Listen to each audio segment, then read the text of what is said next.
อีลีวะตากูไม่เห็นหูตัวน้อยมึงว่าอหยังอยู่หัวมึง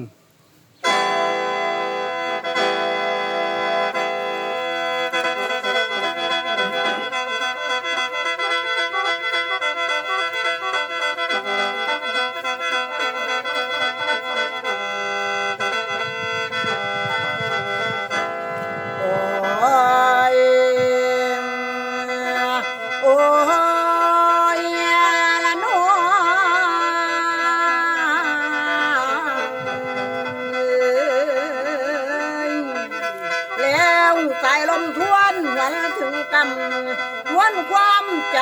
ำนางบอกเรา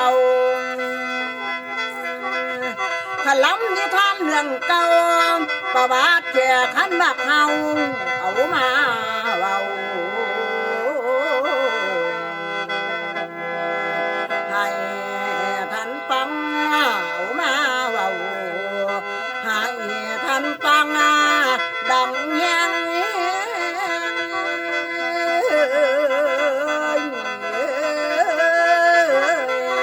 ไว้หนอไว้นาง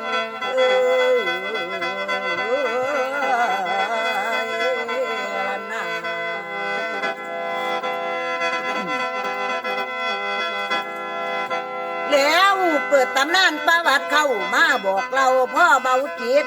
นุ่มนี่ละชนเป็นคนคิดรวบรวมดอกมาไว้นำประวัติมาให้สังเวียนนางเป็นคนแกงพ่อได้หูชัดแจงแถลงเรื่องให้ท่านฟังผู้บางคนก็หักคิดต่อตั้งอยากฟังบอนบ่ท่านเห็นเรื่องเป็นมาแต่ท่านหนุนหลายสัวคนมาแล้วเว้าตามแนวประวัติเขามาไขสีดอกจริงแกงแล้วผู้บางคนกับพันบานิทานแค่บักเฮาต่อมาจากเรื่องผาแดงเมืองหนองหานยานน้ำอยู่ทางกำไปอุดรและเมืองที่ตาเดือดร้อนนครลมลงดินเป็นบาลินท่าลางแต่ประชาก็ตายห่วยลูกสาวสวยมีดาพร้อมจอมพานางเอ้ยแก้วอายแล้วคุณพ่อเอ้ยเท่าผ้าแดงกะบ่ได้เท่าพังขี้กะบ่ได้เป็นผัวน้องแม่อานุและฟังเสียงดินแตกฟงขางเมืองลำหาไล่หักสอนรักปากในสวงบ่ห่วงยังดอกพ่อหน่อยเท่าผ้าแดงเลยตายมอยดอมพานางเอ้ยแก้วอายแล้วประชาชนพวกไผ่บ่มีไผ่หลอดพุ่นเหลือไว้ตั้งแต่ดอน